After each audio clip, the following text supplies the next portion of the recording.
yang muda yang berkarya untuk Indonesia. Indonesia muda, Indonesia muda, yang muda yang bicara, yang muda yang berkarya untuk Indonesia. Hanya di Indonesia Muda Club. Selamat datang kembali Profesional Muda. Kita saksikan yuk bagian kedua IMC episode Juara BUMN Karya.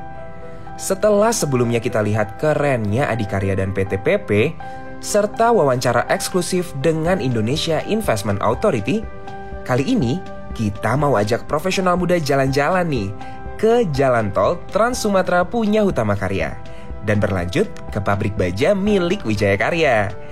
Terakhir, kita akan sampai di bendungan yang dibangun oleh insinyur handal dari Waskita Karya. Penasaran? Ini dia Indonesia Muda Club episode Juara BUMN Karya bagian kedua. Selamat menyaksikan.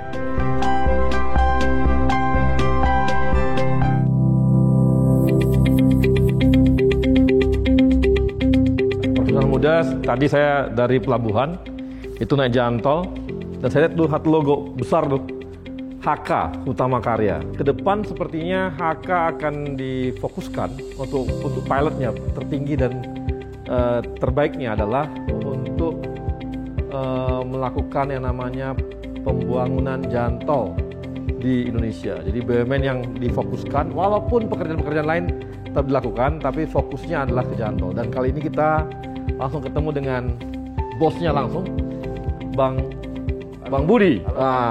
Sehat Pak? Oke, nah ini ngobrol-ngobrol mengenai jalan tol sudah khususnya untuk tol Sumatera nih Pak.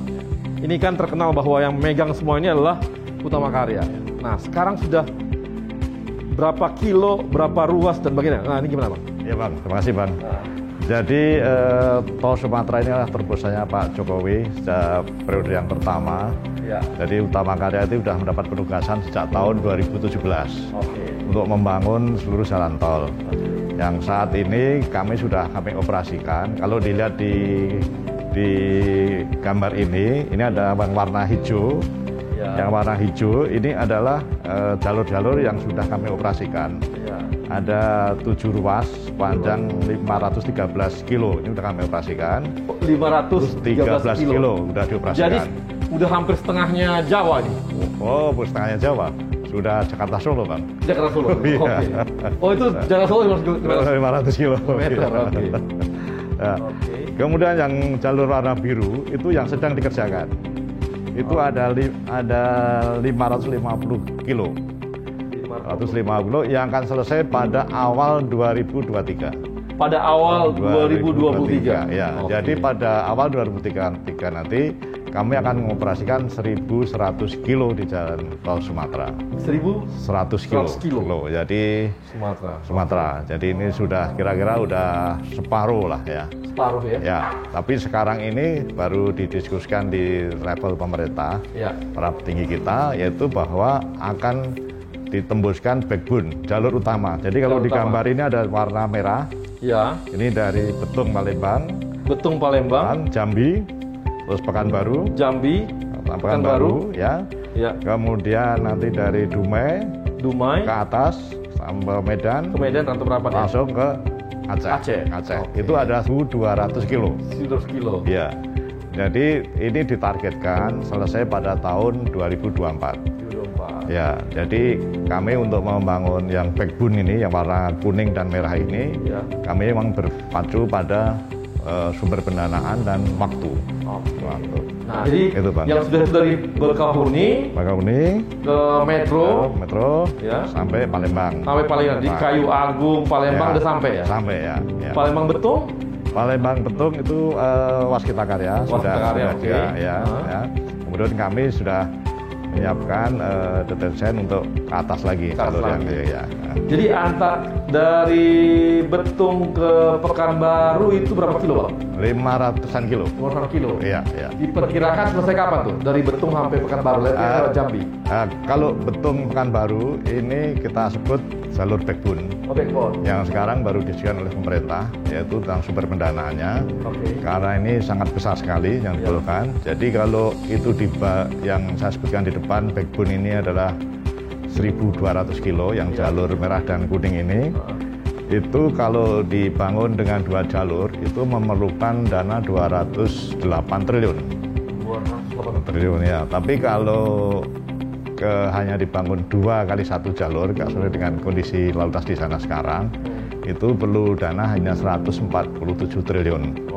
Dengan pemeriksaan tanah sekitar 29 triliun. Jadi cukup besar sekali. Nah ini yang sekarang yang masih didiskusikan oleh para menteri dari mana sumber pendanaannya untuk ini. Gitu. Tapi kami sudah sesuai dengan amanah Perpres yang kami terima, kami telah menyiapkan basic design seluruh jalur ini, sehingga pada saatnya nanti kami diminta untuk go, kami langsung akan menuju ke detail desain dan ke lapangan, gitu Pak. Pekanbaru Dumai HK juga? HK juga, ya. Itu sudah selesai? Sudah selesai. Itu jalur yang menarik untuk dikembangkan, Bang. Jalur itu sekitar 140 kilo. Jadi kita kenal Dumai ini kan pelabuhannya cukup bagus, dan itu langsung di Selat Sumatera ya. Betul. Ya. Dan di sana itu sehingga kalau dikembangkan industri itu sangat menarik. Jadi di sana ada juga lahan-lahan milik pemerintah yang cukup besar, yang saya kira bisa didedikasikan untuk industri. Kemudian juga ada pengembangan sawit di sana dan sebagainya. Kemudian didukung dengan tol dan pelabuhan. Jadi nanti akan komplit juga sana. Komplit juga. Untuk pengembangan industrinya. Iya. Nah, untuk Sumatera Utara yang udah dari Binjai ke Medan. Ya, Medan. Kemudian Tebing Tinggi. Ya, terus kemudian ke Parapat. Itu sekarang juga sedang baru dibangun. Ya. Parapat, kemudian nanti menuju ke Danau Toba. Ya. Itu sampai ke Sibolga juga? Sibolga juga, ya. Nanti ya? Nanti ya. Yang sudah sampai ke Tebing Tinggi ya? Ya, Tebing Tinggi sudah. Kemudian Tebing Tinggi Siantar yang belum ya? Tebing Tinggi Siantar. Lagi proses? Tapi Parapat baru proses pembangunan. Ya. Tebing Tinggi Kisaran? Tebing Tinggi Kisaran baru pembangunan juga. Pembangunan juga? Ya. Itu nanti yang lewat Inalum Pak ya? Oh iya. Kuala Tanjung? Iya, Kuala Tanjung. Pelabuhan Kuala Tanjung ya? Iya. Yang Aceh sendiri yang sudah selesai Pak? Aceh sudah selesai 2 jalur. Yang satu jalur sudah diresmikan Presiden, kemudian satu jalur lagi 14 kilo ini sudah selesai. Kemudian insya Allah pada pertengahan tahun ini akan satu ruas lagi, sehingga 3 ruas akan selesai pada tahun ini. Dan seluruhnya akan selesai 78 kilo di Aceh Sigli, itu selesai awal tahun depan. Aceh Sigli tahun depan, Sigli Biren udah ya? Sigli itu belum. Itu akan masuk ke jalur backbone. Oh, itu jalur backbone ya? Ya. Oke. Abang dari sana paham sekali ya? Aduh, paham betul ya orang Sumatera. Paham betul. Jadi ketika dibilang dibangun jalan tol, wah itu bahagianya. Wah, sangat luar biasa. Ini tol ini nanti akan membangkitkan perekonomian. Memang sekarang tol ini dari sisi traffic sangat rendah. Iya. Nanti di control room bisa kita lihat bagaimana traffic di sana. Iya. Tapi ke depan ini akan menumbuhkan perekonomian yang cukup besar. Iya Bang, karena saya aja ya, dulu itu saya harus ke Siantar sekitar 3-4 jam. Iya. Sekarang saya Medan Tebing Tinggi nggak nyampe 1 jam. Iya. Jadi ke depan saya tuh Bang bisa ini nih. Iya. Dari Medan saya mau ngopi-ngopi dulu di Siantar. Iya. Bisa cuma sejam Bang nyampe. Iya. Kan gitu. Iya. Ya nanti akan multiplier efeknya kan besar sekali. Di samping industri juga pariwisata. Kita jalan di Sumatera itu kan sudah kayak wisata. Iya. Indah sekali kita. Iya Pak Isang, seperti dari Bekahuni Palembang cuma 3 jam. 3 jam, iya. Dulu 8 jam, 12 jam. Iya. Sekarang orang jalan-jalan udah begitu. Nah, ini tantangan yang berat secara teknis itu di sini Bang, dari Padang sampai ke Pekanbaru. Itu menembus Bukit Barisan ini. Iya. Ini perlu terowongan. Pakai terowongan kan? Terowongan ya, nggak mungkin. Itu kayak di luar negeri aja Bang. Iya. Di luar negeri itu kan nggak ada namanya jalannya belok-belok, yang ada ya, lurus tembus gunung gitu. jembatan dan terowongan ya. Oke. Ya, Nah, ya. ini sebelum saya nanti aja. Kalau Ya. saya ingin tahu Bang, nanti saya Ya. ingin tahu juga mengenai mana yang kita siapkan untuk SWF, tapi nanti aja. Ya, ya. Saya ingin tahu Bang, jalan tol mana lagi Bang yang lagi dibangun oleh Utama Karya Ya. dan lagi dikelola oleh teman-teman Utama Karya? Ya. Jadi yang dikelola oleh jadi gini, kalau pengalaman tentang tol Utama Karya ya, Pak. Saya ceritain dari awal tahun 80-an. Ini Utama Karya ini sudah pengalaman membangun tol jalan layang dari Cawang sampai Priok.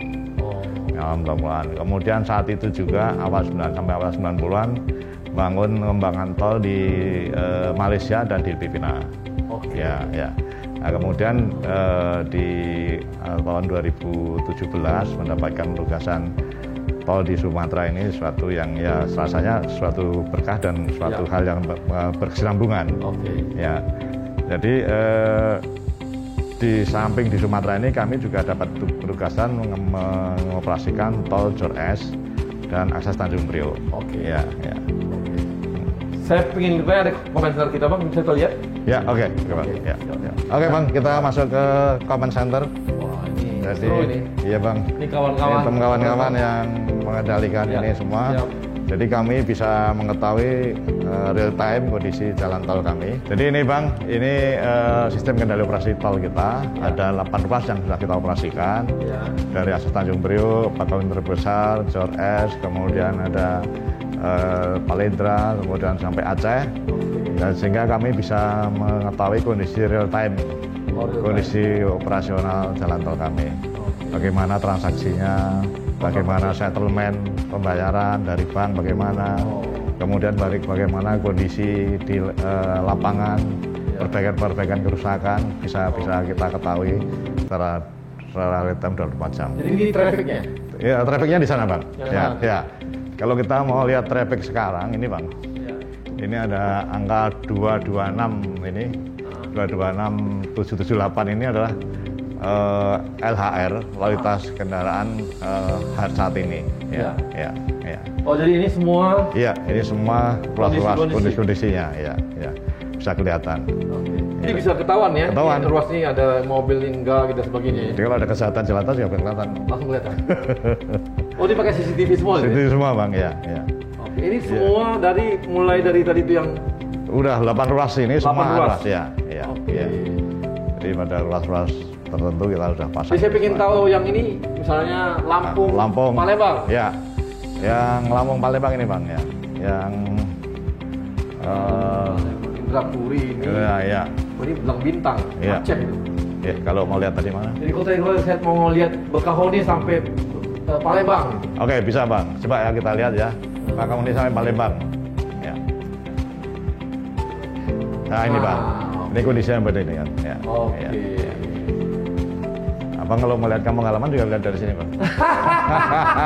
Saya ingin lihat tebing tinggi deh, tebing tinggi, medan tebing tinggi. Medan tebing tinggi ada ya? Medan tebing tinggi, medan tebing tinggi. Ini Bang. Saya ingin tahu mobil saya ada lewat nggak Bang? Jangan-jangan dia bawa. Ini sekarang begini Bang, tapi 5 tahun, 10 tahun lagi akan ramai Bang. Iya, iya, iya. Akan ada tumbuh pariwisata, tumbuh industri. Oh, ya, gitu ya. Ya. Oh, ini medan tebing tinggi. Ya, ini Iya. akses Helvetia ya saya ingat Iya. banget nih. Iya. Oh, ini ke Binjai. Iya, iya, Dan dan Binjai. Binjai, Oke. iya, iya, iya. Ya. Ini semua keluar trafficnya ada. Ada eh, transaksinya transaksinya bagaimana, ada ketahuan. kondisi lapangannya bagaimana, ada lubang-lubang, Iya. apa tertangani semua atau tidak, dia sudah tahu. Oke. Iya, iya. Oh, ini di transaksi rencana Iya. juga gitu ya? Iya, iya, Oke. Jadi Iya. sampai kecepatan average juga ketahuan ya? iya, iya, Lancar, padat gitu ya? iya, iya. Oke. Jadi semua jalan tol yang ada yang dikelola oleh KK ini jadi acuan. Jadwalnya, iya, iya. Oke. Nah, Jadi ini Bang, kayak ini Bang. Ini ancamannya jalan tol zaman sekarang ini adalah odol Bang. Ini bisa jadi ini masuk truk yang odol nih. oke. Ya, over design dan overloaded. Overloaded. Iya, iya. Oh, ini yang bikin rusak jalan Rusak semua. jalan, ini? ya.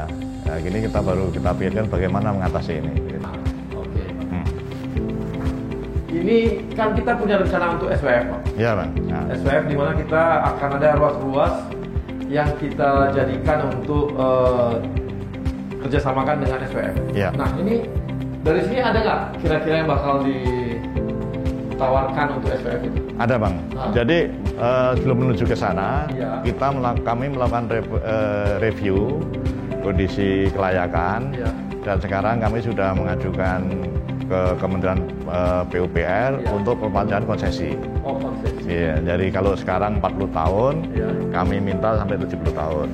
Oh. 10 tahun. Nah, kemudian dari kondisi itu nanti kami akan bicara dengan SWA atau INA sehingga INA akan lebih menarik Iya, iya. karena jangka panjang. Mungkin Nah, jangka panjang. Ya. Walaupun sekarang dia sepi, tapi kan ada ya, peluang 30 tahun ke depan tambahan. Oh, gitu iya, ya. ya 10 tahun lah harus udah Iya, rame iya. Bang ya. Jadi kita lakukan recycle gitu. Nah, Bisa jadi nggak sampai 70 tahun diambil semua, 30 tahun, tapi dengan pendapatan ke utama karya sebagian dari nilai investasi juga nggak apa-apa gitu. Oke. Iya, iya. itu yang mau ditawarkan mana aja? Yang paling memungkinkan adalah dari Bakahuni sampai Palembang. Palembang. Kemudian Pekanbaru Dumai. Itu juga Oke. jalur menarik. Kemudian yang di Medan, Milan Binjai juga cukup menarik juga. Menarik. Ya. Oke. Untuk di Jawa?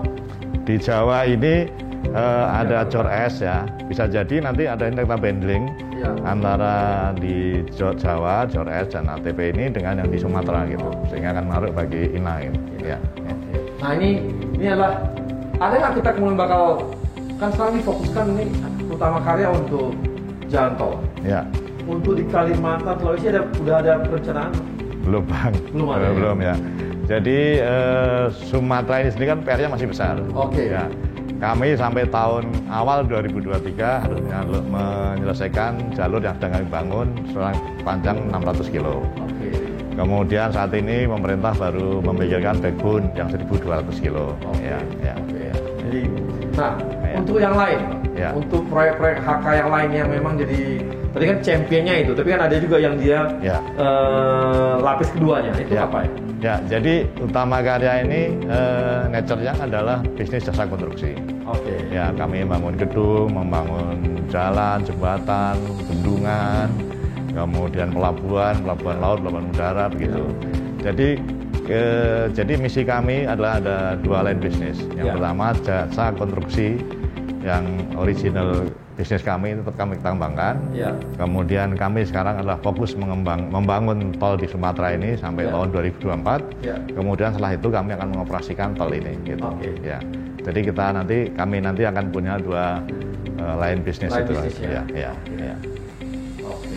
Jadi ini yang bakal ke depan ya. Ya, Nah, mau ya. ngobrol-ngobrol mengenai karyawan. Ya. Berapa total karyawan kita yang memang bekerja di Utama Karya di luar dari yang ini ya, yang per project? Ya. Total. Karyawan tetap kami ada 2.000 orang. Ya. Kemudian yang tidak tetap ada sekitar 3.000, jadi 5.000 orang. 5.000 orang. Kalau ditambah tenaga kerja yang dikelola oleh subkontraktor dan mandor bisa lebih dari 30.000 ya. 30.000. Ya. Nah, ini kondisi corona seperti ini Bang, gimana Ya. kira-kira? Ya, kami memang menyesuaikan. Dari awal kami menyesuaikan, selalu berkembang terus sesuai dengan kondisi. Jadi prinsipnya kan kami menghindari kerumunan. Ya. Kemudian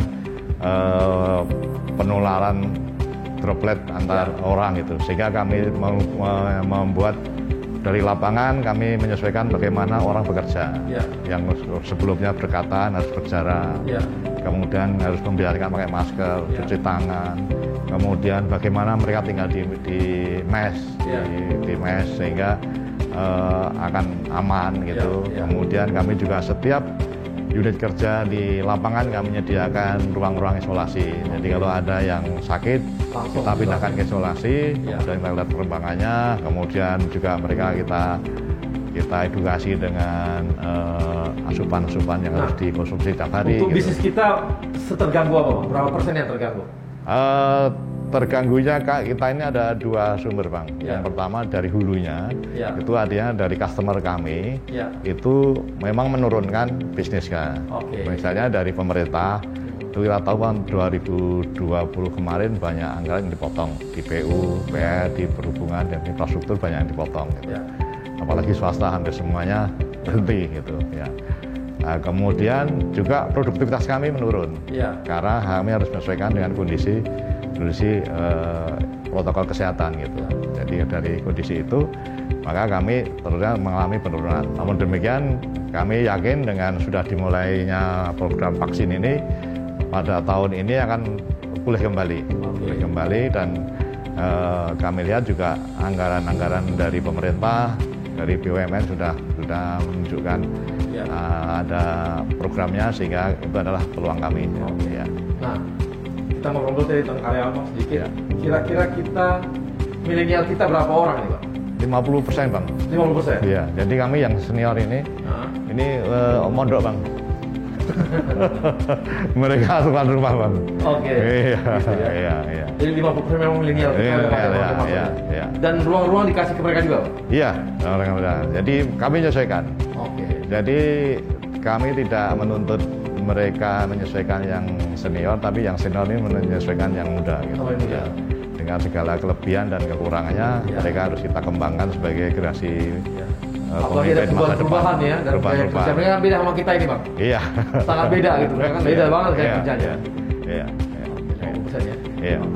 Oke, gitu aja Bang. Oke, terima kasih Bang. Ya, dan teman-teman profesional, kita tahu bahwa kalau Anda tertarik dengan pembangunan jalan tol, itu rumahnya ada di Utama Karya.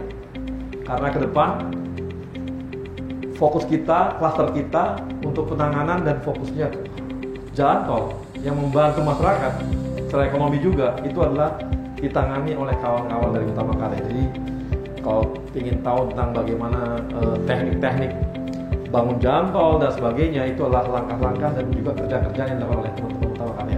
Kita akan lanjut lagi nanti ke karya yang lain dan kita lihat fokusnya apa lagi dari mereka.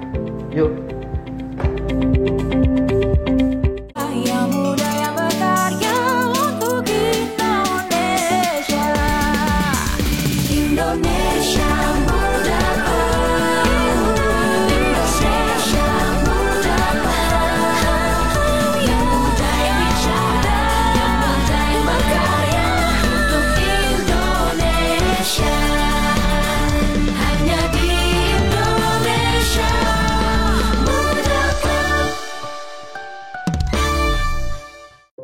Sejarah telah mencatat pengabdian kami bagi tanah air tercinta. Ini adalah semangat yang menggerakkan langkah maju kami untuk menjadi perusahaan konstruksi dan investasi terbesar serta berkelanjutan di kawasan Asia Tenggara.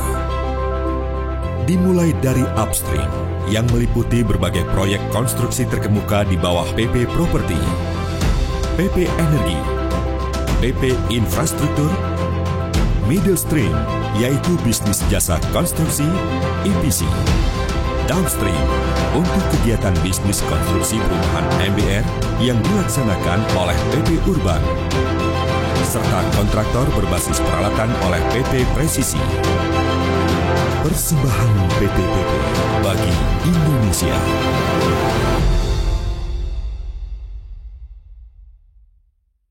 Yang muda yang berkarya untuk Indonesia. Indonesia muda. Indonesia muda. Yang muda yang bicara, yang muda yang berkarya untuk Indonesia. Hanya di Indonesia muda. Ya, profesional muda, saat ini saya sedang ada di salah satu pabrik yang dimiliki oleh Wika. Ini adalah pabrik Unibridge. Nanti kita akan lihat bagaimana pabrik ini dikerjakan dan dilaksanakan dan buat apa. Fungsinya untuk apa. Dan nanti di samping itu kita akan membahas lebih jauh. Wika ini sebagai perusahaan konstruksi akan mengarah kemana dan difokuskan kemana oleh Kementerian BUMN sebagai pemegang sahamnya. Dan kita akan lihat lebih jauh bagaimana proses-proses yang ada di pabrik ini. Ayo. Ya, saya langsung saja nih. Kita ngobrol-ngobrol profesional muda dengan dirutnya Wika. Sip. Bos, ya, ini apa ini? Unibridge ini apa ini? Ya. Jadi Bang Arya, kita saat ini di pabrik Balaraja ini sedang mempersiapkan jembatan Unibridge untuk jembatan yang ada di jalan tol Pekanbaru Padang. Oh, Pekanbaru Padang. Jadi Unibridge ini betul-betul unik, Bang. Nah, Satu, dia itu lebih murah dari konvensional. oke. Yang kedua, waktunya bisa lebih cepat daripada konvensional. Oke. Dan ini sekarang sudah kita pasang di Teluk Langkong, Jawa Timur dengan Pelindo 3. Oke. Kemudian ini kita sekarang sedang supply untuk yang di Pekanbaru Padang dan Bang, tidak hanya di Indonesia, kita ekspor ke Filipina, Bang. Oke. Ekspor ke Filipina. Jadi sudah ekspor dan akan terus ekspor. Oke. Nah, ini Unibridge ini apa sebenarnya, Bang?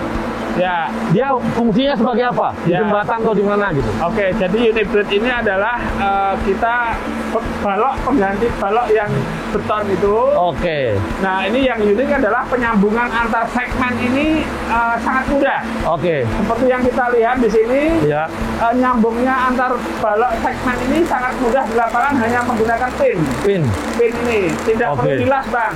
Oh, nggak perlu Nggak dilas. perlu dilas. Oke. Jadi mudah banget pakai pin. Sehingga sehari bisa erection install tuh kalau konvensional paling sehari 5, pakai ini bisa sampai 8 sampai 10. Sampai 10. Jadi Iya. kita kecepatannya bisa sampai lebih 30 sampai 50%. Betul. Nah, jadi ini adalah baja-baja Ya. untuk menyambungkan haltian ke haltian lainnya. Ya. Balok-baloknya gitu. Iya.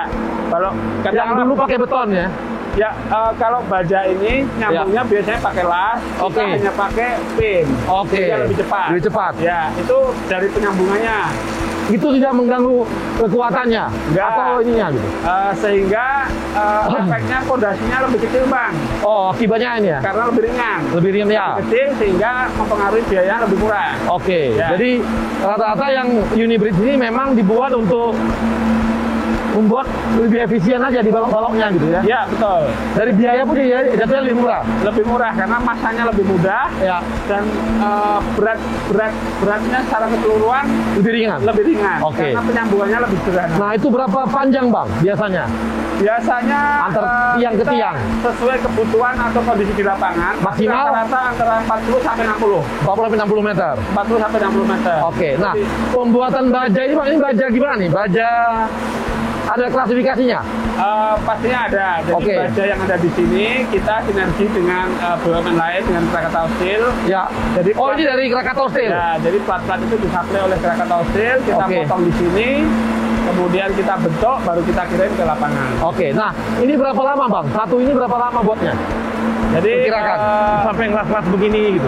ya, dia nggak makan waktu lama untuk satu balok ini, dia paling butuh waktu hanya 2 hari.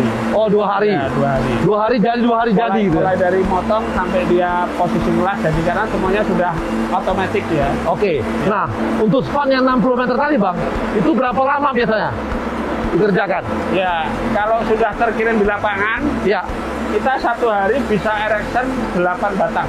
8 batang. 8 batang. Satu hari. Tergantung lokasinya ya. Oke. 8 batang. Karena Oke. sangat mudah sekali. Hanya Oke. disambung pakai Baik, pin. gitu ya. Dah, sambung pin hanya butuh paling 5 menit untuk Wah, nyambung. kalau gitu sebenarnya udah sangat efisien dong kalau gitu ya, sebenarnya ya. efisien. Karena dia biasanya kita ngecor betonnya berapa lama gitu kan? Wah, lama sekali. Ini hanya 2 hari. Jadi- Blokkannya cuma sebentar. Ya, Aku- kalau dibandingkan sama beton pastinya ini lebih cepatnya jauh. Karena Ya. kalau beton kan harus nunggu kering dulu dan sebagainya. Kalau ini enggak, Bang. Cepat sekali lah baloknya lah. Oke. Nah, dan sekarang ini berapa proyek, Bang, yang sudah dikerjakan seperti ini? Ya, yang baru selesai adalah di Teluk Langkong. Kita kerjakan jembatan pakai ini sepanjang 1,2 kilo. Oke. Itu sudah selesai, sekarang baru uji beban. Sekarang kita kerjakan di Pekanbaru Padang. Pekanbaru Padang. Oke. Ya, itu panjangnya kurang lebih hampir 2 kilo. Kita Oke. kerjakan Unibridge. Oke. Dan kita sudah support untuk Filipina itu cukup banyak. Dari Filipina ya? Filipina kita 2 tahun ekspor ke Filipina, Bang. Oh, udah 2 tahun ekspor ke 2 Filipina. tahun ekspor ke Filipina. Itu mungkin lebih dari 3 kilo ya. Oke. Dan kita masih akan terus ekspor ke Filipina karena Oke. kerjasama kita, pekerjaan kita dianggap bagus, Bang. Oke. Jadi kita akan terus ekspor untuk Filipina. Oke. Jadi, nah, udah berapa lama, Bang, kita buat ini? Ini baru 2 tahun. Baru 2 tahun. Jadi kita kerjasama dengan Materi Prancis. Ya. Teknologinya berawal dari Materi Prancis. Dia tertarik dengan pabrik Wika yang cukup baik sehingga kerjasama. Teknologi Oke. dari mereka, tetapi masaknya, pabrikasinya di Wika. Nah, pabrik kita yang seperti itu ada berapa? Kita ada 2, yang satu di sini kapasitasnya 35 ton, 35.000 ton. Satu lagi di Majalengka kita punya kapasitas 65.000 ton. Oh, 2 kali lebih. Oke. 2 kali lipat daripada pabrik di sini dan lebih modern, Bang. Oke. Lebih modern. Nah, saya pengen lihat Bang, yang udah jadi yang mana di mana ya? Ada ya? Ada. Nanti kita ke sana yang udah jadi. Oke. Sana. Oke, Yuk. Bang. Ini ya bentuknya Bang. Ya. Ini adalah bentuk dari unibrid yang di pabrik sana tadi, yang sudah kita trial, sehingga nanti dikirim ke lapangan, tinggal masang sudah nggak ada perbaikan lagi. Nah ini Bang, ini adalah keunikan daripada unibrid. Ya, jadi kita nyambung hanya dipasin, ini pinnya ini tinggal masukin aja. Udah nggak perlu dibaut, nggak perlu dilas lagi. Nggak mungkin goyang-goyang? Nggak. Kalau ketahan di atas ya? Udah dibuat sedemikian rupa dia nggak akan penekuan, sehingga kuat dan tanpa penekuan. Ini yang nahan ini Bang. Jadi pertemuan antara 2 plat atas ini. Ya. Ini yang antara jembatan itu ini ya, balok-baloknya ya. Ya. Tapi di atasnya ini ada. Di atasnya masih ada slab beton tetepan untuk perkerasannya. Ini yang sudah sampai ke Filipina juga gitu ya? Ini sudah sampai Filipina. Selama 2 tahun kita berturut-turut ekspor ke Filipina. Dan kita sedang bidding juga. Mudah-mudahan tahun ini kita bisa melanjutkan ekspor ke Filipina. Sudah jadi standar kali Bang untuk PU belum? Sudah. Kalau belum jadi standar kita belum boleh bangun. Kita udah bangun tadi di Teluk Lamong sama di Pekanbaru, sehingga ini sudah diperbolehkan di Kementerian PU ya. Baik dari segi kekuatan maupun estetika Bang. Kalau dari estetika juga bagus ya? Bagus ya. Jadi dan mudah lah. Ini kita sampai di lapangan nggak perlu dicat lagi Bang. Di sini udah dicat. Sampai sana tinggal pasang. Mau warna apa boleh? Mau warna apa boleh? Warna pink juga boleh? Boleh. Tergantung permintaan gitu ya? Tergantung permintaan. Nah, sekarang Bang, saya mau nanya nih. Ya. Kan kita tahu bahwa Kementerian BUMN ini mengarahkan Wika untuk fokus ke industrial dan ke pertambangan. Ya. Nah, ini kira-kira kenapa sampai Kementerian mengarahkan ke sana? Apakah banyak proyek yang dikerjakan oleh Wika sehingga diarahkan ke sana? Iya Bang, jadi kebetulan Wika ini selain experience untuk proyek-proyek industri sama mineral, kita memang banyak mempunyai partner-partner yang bagus-bagus dari luar. Dan yang kedua, engineering kita memang sangat kuat. Kita punya divisi engineering Bang, khusus untuk industri sama mineral. Sehingga mudah-mudahan dengan klasterisasi yang baru, kami champion di industri ini sudah didukung industri yang kuat, sudah didukung partner yang kuat, dan kita mempunyai di hilir ini support kita untuk industri ini cukup banyak Bang. Baik support beton, support untuk steel fabrication, sehingga nanti di hulu tinggal memanage. Nah, proyek-proyek apa aja yang sudah dipegang oleh Wika untuk industrial dan di pertambangan tadi? Ya, jadi kalau dari industri maupun mineral kita yang terakhir yang sudah kita kerjakan itu di Venialtim Bang. Itu smelter nikel yang paling besar dilakukan oleh Inalum. Sekarang sudah selesai. Sekarang kita sedang smelter nikel. Nikel? Iya. Oh, jadi persiapan untuk EV baterai bisa dong langsung itu? EV baterai sangat bisa. Dia nantinya kan akan mensuplai, ya kan bahannya nikel Bang. Kita juga sedang membangun di Ausmel. Ya, juga cukup besar. Nah, ngomong-ngomong untuk EV baterai, kami pun juga sudah siap Bang dengan mengassembling. Jadi kalau nanti assembling baterainya, kita kan sekarang ada motor gesit Bang. Baterainya itu kita yang assembling. Jadi tutupnya, tempatnya dan sebagainya. Nah, ini kita punya pabriknya sendiri di Majalengka. Oh, di Majalengka ya? Ada. Ingin tahu juga sebenarnya. Harus datang, lebih gede dari ini Bang. Jadi profesional muda supaya tahu ya bahwa namanya nanti EV baterai itu yang nikel itu setelah nikel maka dia butuh diproses di smelter. Betul. Nah, smelter itu yang sudah dikerjakan oleh teman-teman Wika. Sudah dikerjakan oleh Wika.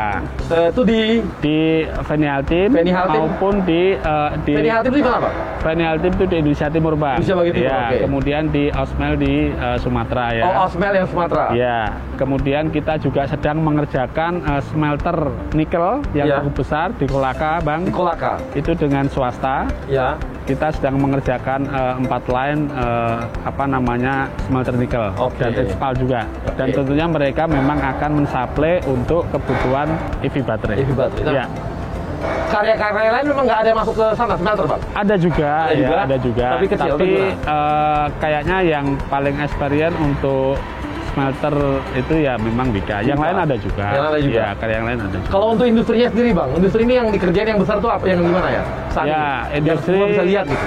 Oke, industri kita juga cukup banyak. Jadi mulai dari sekarang yang kita kerjakan adalah di Pusri Palembang, Bang. Di Palembang, Di Pusri Palembang. Kemudian kita juga di amonium nitrat di Kan di Bontang. Oke. Kita juga sedang mengerjakan, jadi membuat pabrik pupuk amonium di Oh, pabrik Bontang, pupuk, ya, oke. dengan pupuk Kaltim. Ya. Kemudian kita juga pabrik-pabrik gula, pabrik minyak kita Oke. cukup banyak. Seperti terakhir di Rendeng, pabrik gula. Oke, itu Kita yang cukup PTPN? banyak. PTPN. PTPN.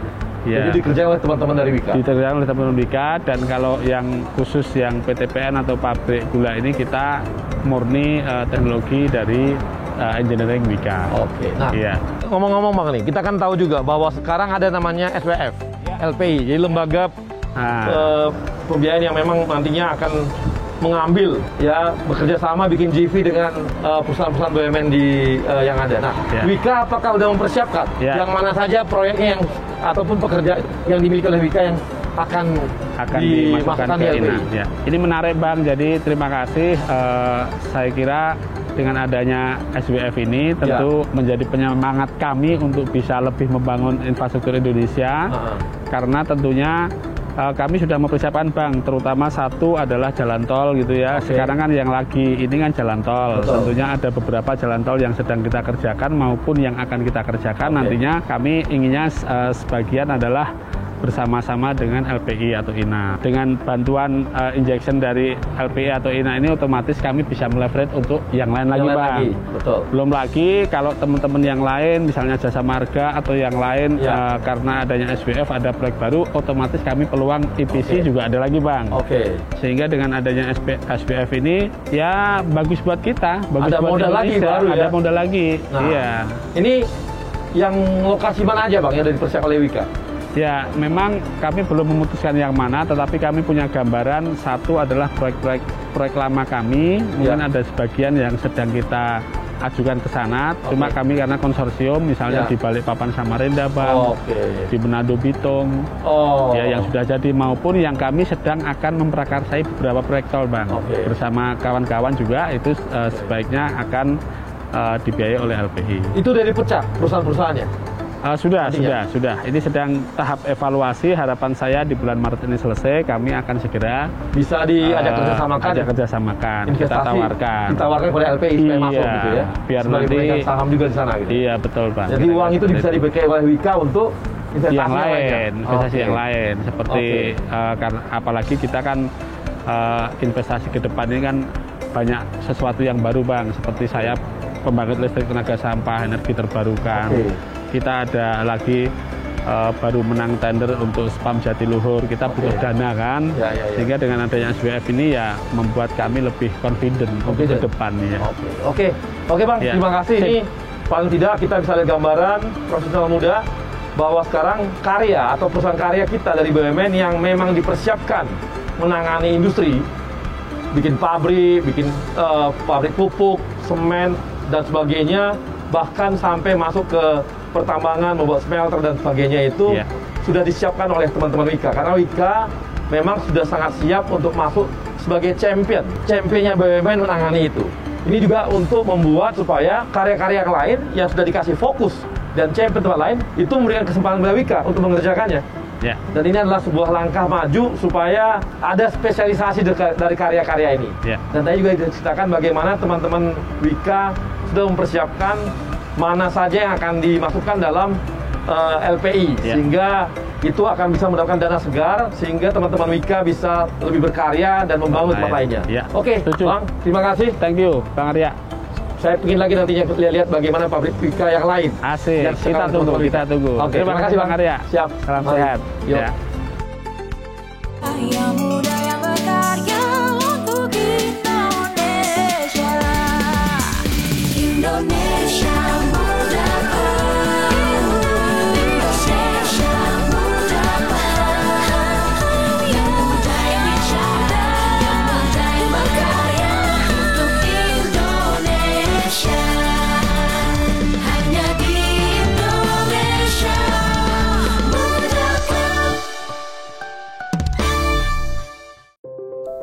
Sejarah telah mencatat pengabdian kami bagi tanah air tercinta. Ini adalah semangat yang menggerakkan langkah maju kami untuk menjadi perusahaan konstruksi dan investasi terbesar serta berkelanjutan di kawasan Asia Tenggara. Dimulai dari upstream yang meliputi berbagai proyek konstruksi terkemuka di bawah PP Properti, PP Energi, PP Infrastruktur, middle stream yaitu bisnis jasa konstruksi EPC, downstream untuk kegiatan bisnis konstruksi perumahan MBR yang dilaksanakan oleh PP Urban, serta kontraktor berbasis peralatan oleh PP Presisi. Persembahan PT-PT bagi Indonesia.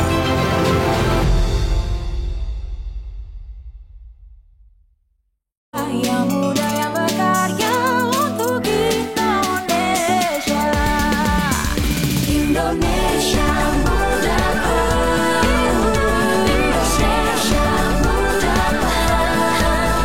yang muda yang bicara, yang muda yang berkarya untuk Indonesia. Hanya di Indonesia muda. Kita sekarang ada di daerah Solo, Raya ya. Ini saya ada di Bendungan Gondang namanya.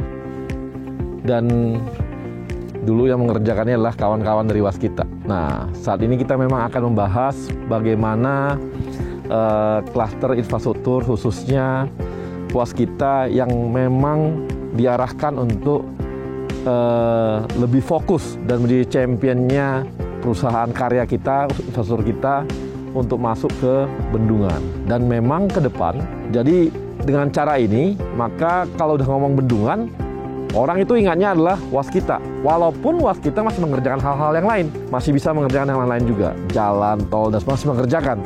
Tapi untuk fokusnya, seperti yang kemarin Adikarya, dia fokus untuk railway, yang sejenisnya, atau PP yang dia fokus di Seaport gitu ya, atau Wika yang fokus ke yang lainnya. Nah, kalau Waskita ini akan fokus di bendungan. Dan kali ini kita akan bincang-bincang bagaimana prospek Waskita ke depan, dan bagaimana kira-kira proyek-proyek yang akan ada juga untuk masalah bendungan dan sebagainya. Nah, untuk itu kita akan langsung nanti bincang-bincang dengan Direktur Operasi yang memang akan menceritakan bagaimana Waskita ke depannya. Ayo, kita bisa bincang-bincang kawan-kawan profesional muda dengan Mas Bambang. Nah, ini Mas, ini kira-kira nih bendungan nih gimana nih ceritanya ini? Baik, Bang Arya, terima kasih atas kesempatannya. Halo semua para profesional muda, semoga Anda semua sehat-sehat saja. Tentu pasti sehat ya, karena bisa ngeliat kita.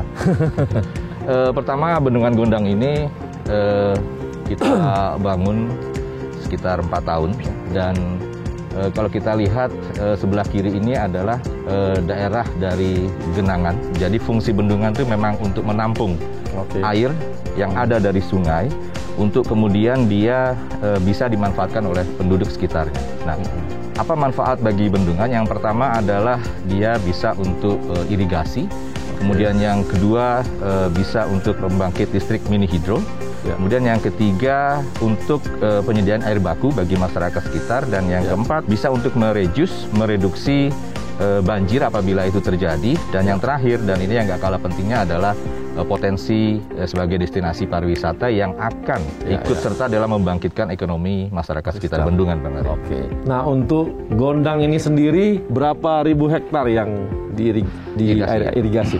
Sebetulnya sebelum itu saya cerita dulu tentang kapasitas kita ya. Jadi daya tampung kapasitas airnya ini adalah sebesar 9 juta meter kubik. 9 juta meter kubik. Di mana yang tampungan matinya ada 2 juta meter kubik dan yang efektif berarti sisanya 7 juta. 7 juta. Okay. Jadi 2 juta ini ada di bawah intake, yang 7 juta di atas intake. Nah, ini dalam kondisi kering kalau dalam ya? Kondisi kering. Nah, jadi pernah kering nggak ya? Saat ini sih belum ya. Tetapi mudah-mudahan tapi ini pernah terjadi bahwa fungsi ini sudah sampai dengan hari ini memang berfungsi baik semua. Jadi yang 7 juta meter kubik ini adalah sebagai tampungan yang efektif yang akan digunakan oleh masyarakat. Jadi di atas 2 juta kubik itu, maka dia akan masuk ke intake, kemudian dikelola di outletnya intake, dan akhirnya tadi mampu menghidupi sawah-sawah sebanyak 4.380 hektar. 4.380 hektar. 3 desa. 3 desa. 3 desa. Dan ini tadi kalau Bang Arya menuju sini kan kelihatan banget kita asik banget gitu di kanan kirinya banyak sawah-sawah gitu kan. Udah kayak di Bali aja. Kayak di Bali. Dan ini kayaknya sesuatu lingkungan yang kita karena kelamaan di kota jadi asing dan kita sangat desire gitu ya melihat ini semua gitu. Oke. Jadi 4.300 hektar untuk pertanian gitu ya. Untuk pertanian. Ya. Jadi mereka bisa ini dong ya, jadi bisa 3 kali setahun dong dia panen. Mereka bisa panen 3 kali setahun. Jadi ada peningkatan karena itu ya. Fungsi pada saat yang kita khawatirkan sebetulnya pada saat kemarau terjadi, masyarakat petani itu tidak bisa mengaliri sawahnya dengan air gitu ya. Nah, fungsi dari bendungan ini pada saat musim kemarau terjadi dengan tampungan yang ada, maka pada saat kemarau dia akan berfungsi secara efektif sehingga petani sudah tidak ragu lagi dan tidak was-was karena pada saat terjadi musim kemarau sawahnya tetap bisa berproduksi bahkan sudah sampai 3 kali panen. Ini Bang, mengenai energi terbarukan dari bendungan kita. Ini berapa mega ya? Salah satu fungsi bendungan adalah untuk pembangkit listrik tenaga mini hidro dan pembangkit listrik tenaga mini hidro ini adalah masuk dalam klasifikasi energi yang terbarukan. Nah, untuk bendungan Gondang ini memang tidak terlalu besar tetapi sangat cukup untuk sebagai sumber listrik bagi masyarakat sekitar, di mana bendungan ini mampu mengenerate pembangkit listrik mini hidro sebesar 0,3 megawatt. Ya. Dan ini adalah energi terbarukan. Dan ini energi terbarukan karena pembangkit listrik tenaga mini hidro. Tenaga mini hidro. Jadi dari air ini sebenarnya kawan-kawan profesional muda, kedepannya itu Indonesia ini harus makin banyak memanfaatkan bendungan-bendungan sebagai energi terbarukan, menggantikan energi fosil seperti batu bara gitu ya, atau minyak dan sebagainya. Jadi sebenarnya bendungan ini adalah diharapkan semakin banyak dibangun nanti Bang. Setuju gitu Bang ya? Iya. Nah, sangat banyak. Nah, ini juga akhirnya kawan-kawan bisa dikatakan peluang bisnisnya Waskita ke depan itu makin besar karena makin dicari kalau gitu Bang ya. Iya. Bendungan-bendungan di mana-mana gitu. Iya, setuju. Nah, kemudian untuk ini Bang, di samping tadi itu adalah yang lain untuk banjir gimana Bang? Ya. Banjir sebetulnya setiap bendungan daya tampung di daerah lahan genangan itu sudah diperhitungkan terhadap potensi banjir maksimum daerahnya sehingga luasan genangan, kubikasi banyaknya tampungan air di dalam lahan genangan sudah diperhitungkan dengan potensi apabila maksimum banjir itu terjadi. Nah, itulah akhirnya kita melihat bahwa daya tampungnya sebesar ini sesuai dengan konturnya dan bendungan ini mampu mereduksi banjir sampai dengan kecepatan debit 300 meter kubik per detik. Dan ini mudah-mudahan sih tidak pernah terjadi. Jadi mudah-mudahan aman-aman saja. Jadi dia menahan gitu ya? Ya, dia menahan. Ya. Pada saat dibutuhkan maka dia akan mengalir itu 300 meter. Nah, itu fungsi keempatnya Bang tadi? Nah, fungsi keempatnya adalah penyiapan air baku. Jadi pada saat air itu sudah berada di atas intake, kemudian dia masuk ke outlet, maka dia dapat difungsikan selain yang tadi saya sebutkan, juga dapat berfungsi untuk penyiapan air bersih bagi masyarakat sekitar dengan debit 200 liter per detik. Tadi kalau Bang Arya kesini kan tadi melihat ada kegiatan dari PDAM itu sedang melakukan pipanisasi, memanfaatkan outlet kita, outlet dari intake untuk diteruskan dikelola oleh PDAM sebagai sumber air minum. Nah, jadi masyarakat sekitar dengan kecepatan debit 200 liter per detik dapat menikmati pasokan air minum yang bersumber dari bendungan ini. Nah, jadi kawan-kawan personal muda bahwa bendungan ini juga berfungsi untuk menyediakan air minum yang namanya air baku itu kepada rumah-rumah yang ada, desa-desa yang ada di sekitar sini juga gitu kan? Iya, betul. Nah yang terakhir Bang, yang kelima fungsinya. Nah, ini yang kelima ini, destinasi untuk pariwisata.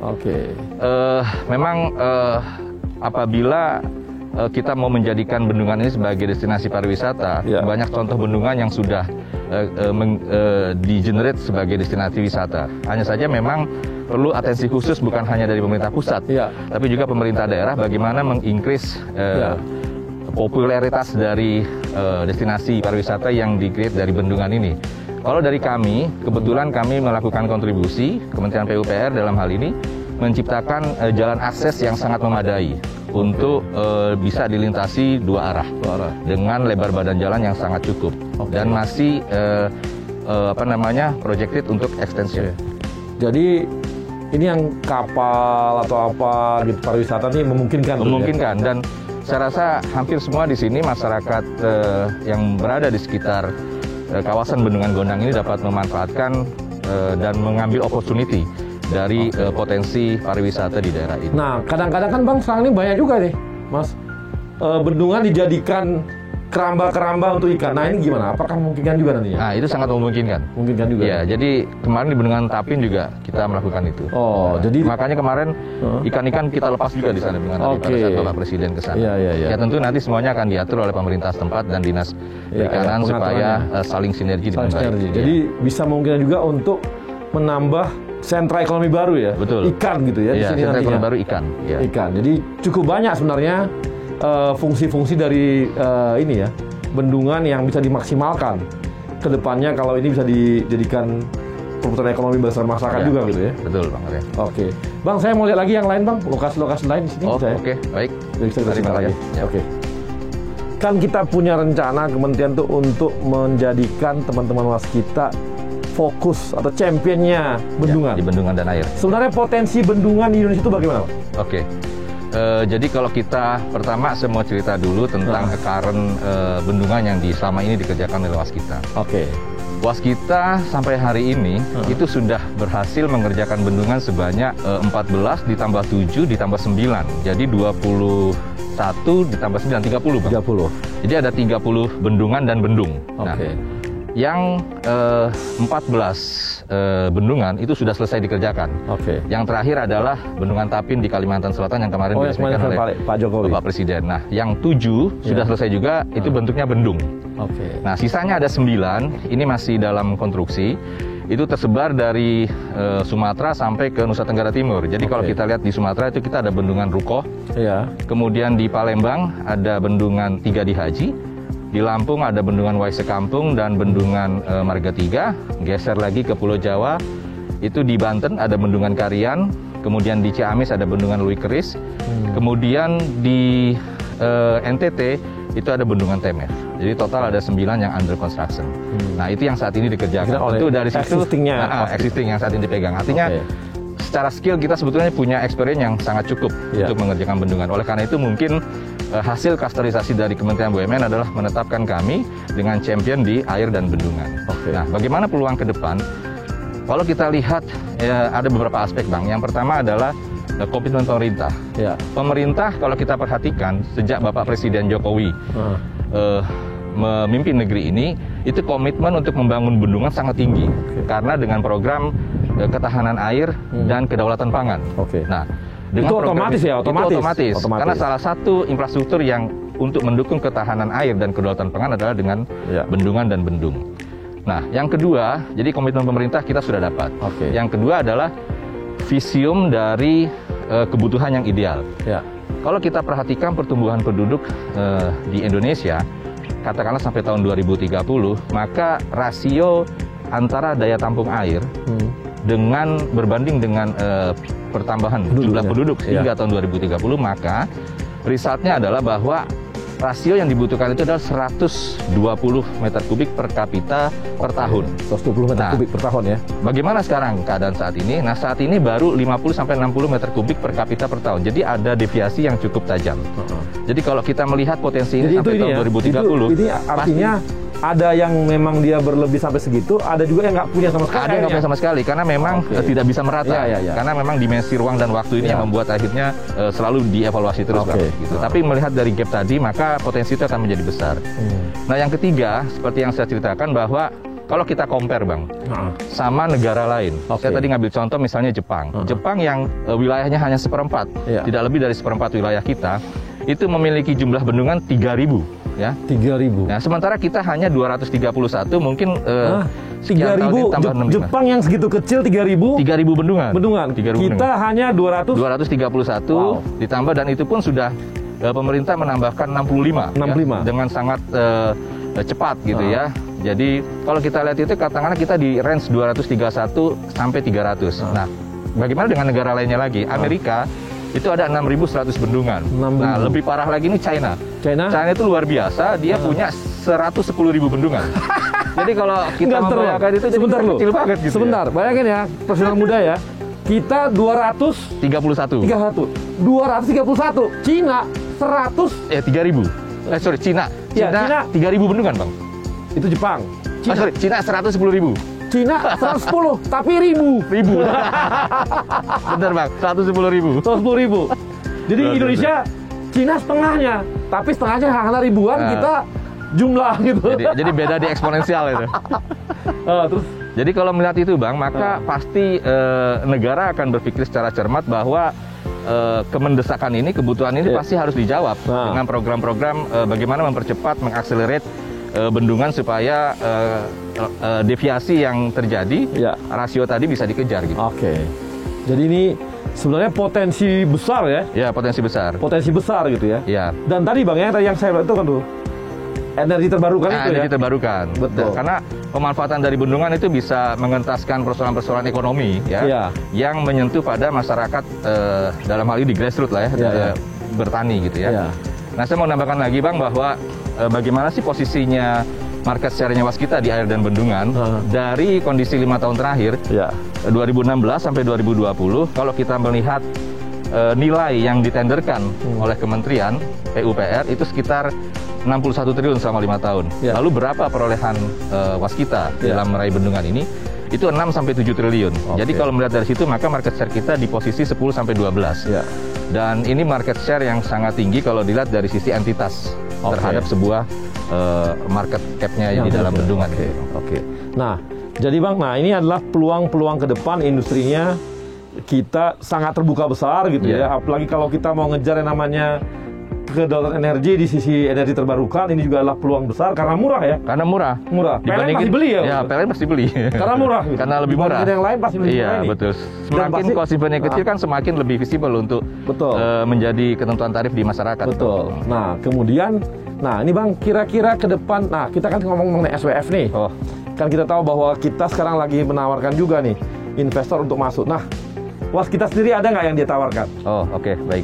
Para profesional muda, ini pertanyaan Bang Arya udah agak menjauh nih ya, tapi ini sangat asik ya teman-teman. Bendungan nggak kan Bang? Bendungan nggak, bendungan jangan dijual, nggak boleh dijual. Kalau itu repot kita berdua. Jadi yang pertama, SWF ini sebagaimana kita tahu, kalau kita lihat di benchmarking di Norway maupun di Singapura, itu betapa manfaat itu besar sekali yang dilakukan oleh SWF di negara tersebut gitu ya, di mana para pengembang infrastruktur ini mampu melakukan aset recycle, sehingga pembangunan infrastruktur itu menjadi berkelanjutan. Nah, kalau kita melihat itu bagaimana dengan SWF yang ada di Indonesia, SWF maupun lembaga pengelolaan investasi maupun yang sekarang sudah berubah namanya kan Bang, menjadi Indonesia Investment Authority ya Bang. Nah, itu saat ini kita lihat bahwa Waskita sebagai pengembang infrastruktur sangat membutuhkan pembiayaan yang berkelanjutan. Untuk apa? Supaya kita bisa segera melakukan investasi untuk fungsinya adalah aset recycle. Kalau Waskita mampu merecycle asetnya, maka pembangunan infrastruktur di Indonesia yang masuk dalam portofolio kami juga akan berkelanjutan. Lalu peran SWF ini adalah sebagai investor yang melakukan pengambil alihan terhadap apa yang sudah kita investasikan, khususnya di jalan tol yang sudah beroperasi penuh maupun beroperasi sebagian. Nah, kalau kita melihat jalan tol yang ada di Waskita, itu saat ini Waskita ada 17 ruas jalan tol Bang, yang sebelumnya 19. Dulu 19, yang 2 sudah berhasil kita divest ke Road King. Nah, yang masih ada 17. Nah, dari 17 ini 12 yang sudah selesai, sudah dioperasikan. Maka 12 inilah yang kita offering kepada SWF. Nah, harapannya skema yang terjadi adalah pelepasan saham Waskita yang ada pada konsesi badan usaha jalan tol untuk dilepas dan melalui skema jual beli tunai. Harapannya begitu Bang. Sehingga dengan demikian kami memiliki leverage kemampuan untuk merecycle aset kami. Yang pada akhirnya yang menikmati sebetulnya bukan hanya perusahaan tetapi juga bangsa, negara dan masyarakat. Karena teman-teman Waskita akan bisa bangun lagi di mana gitu ya. Bang. Jadi kami memiliki kemampuan untuk dari yang 12 tersebut berapa yang prioritas? Yang dikira lihat ini barangnya sangat bagus gitu. Jadi 12 ini tentu blended Bang. Kalau dari sisi averaging ini sangat bagus ya. Kondisinya sangat layak untuk di take over oleh SWF. Oleh karenanya saat ini SWF berkehendak untuk minimal 6, maksimal 12 yang kita tawarkan. Jadi untuk segera diakuisisi atau di take buying oleh mereka, sehingga mudah-mudahan harapan kami bisa terjadi tahun ini supaya tahun depan kami juga memiliki kapasitas pendanaan yang sangat cukup untuk melakukan investasi kembali di infrastruktur lainnya. Oke, nah itu total kira-kira berapa yang diharapkan dari SWF ini? Ini lebih dari 20 triliun Bang yang bakalan terjadi. Jadi kalau kita punya kapasitas itu, maka tentu akan mampu menurunkan hutang kita sebesar itu kira-kira. Oke. Jadi divestasi ini adalah lawannya investasi kami. Oke. Jadi jelas ya. Jadi tadi dari sisi keuangan ini SWF ini adalah harapan bagi waskita untuk bisa meleverage keuangannya gitu ya. Betul Bang. Jadi kalau kita mampu menarik ekuitas ini masuk 20T dengan debt equity rasionya 3 sampai 4 covenant kita ada di 3 gitu, maka akan berarti dengan 20T kita bisa meleverage kemampuan kita sebesar 3 sampai 4 kali untuk mengerjakan infrastruktur. Jadi kalau masuk 20 kita bisa mengerjakan kembali sebesar 60 sampai 80 triliun. Oke, jadi cukup besar ya. Jadi cukup besar. Dan itu akan untuk Indonesia lagi kan? Indonesia lagi itu kira-kira bisa membangun 1000 km tol lagi gitu Bang. 1000. Itu masih paling Jawa itu. Waskita itu Bang, kemarin selama 3 tahun itu menyelesaikan tol 1056 km. Kalau Abang inget-inget ya, zaman dulu dari kemerdekaan sampai pada saat 2014 itu tol yang ada tuh baru 700 kilo. Ini Waskita sendiri? Waskita sendiri selama 3 tahun kemarin itu 1056 km. 3 tahun ya? 3 tahun Bang. Jadi luar biasa itu. Makanya Abang mungkin masih ingat waktu kami menyelesaikan tol Trans Jawa sampai nggak tidur-tidur Bang. Jadi itu dimonitor banget sama para petinggi negara ini. Sampai saya H-2 baru selesai itu yang namanya Jembatan Kalikuto. Semua mata menyorot di sana dan kami nggak tidur sama sekali di sana. Kalikuto teman-teman yang bikin ya? Kalikuto yang bikin kita Pak. Jadi kalau tadi Abang menanyakan infrastruktur kita ya salah satunya adalah jalan tol Trans Jawa. Jadi yang cukup fenomenal. Gitu ya. Jadi bayangkan tuh dari kita merdeka sampai 2014 hanya 100 km, Waskita dalam tempo 3 tahun bisa 1000. Iya, betul. Kilometer. Ya, itu luar biasa. Dan itu effortnya luar biasa. Oke Bang. Terima kasih nih paling nggak udah dapat gambaran kita. Waskita championnya kemana, arahnya kemana, pendanaannya ke depan bagaimana juga. Baik Bang. Makasih. Terima kasih banyak Bang. Thank you, Bro. Yuk.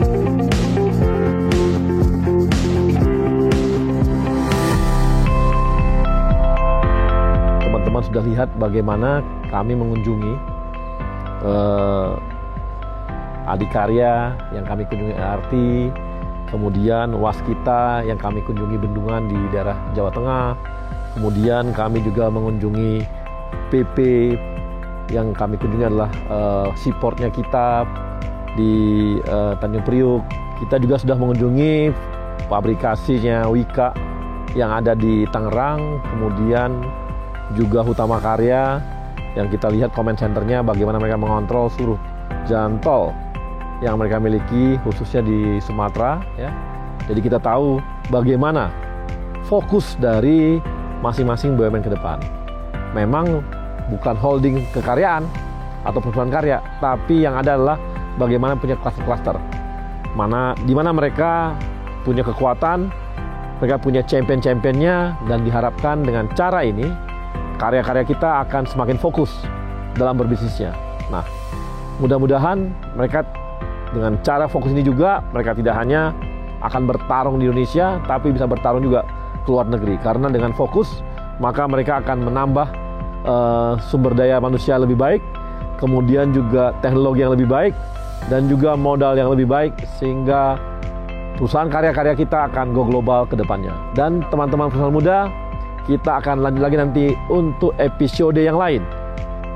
Bagaimana transformasi BUMN yang terjadi terhadap perusahaan-perusahaan BUMN yang saat ini kita kelola. Sampai ketemu lagi di episode mendatang.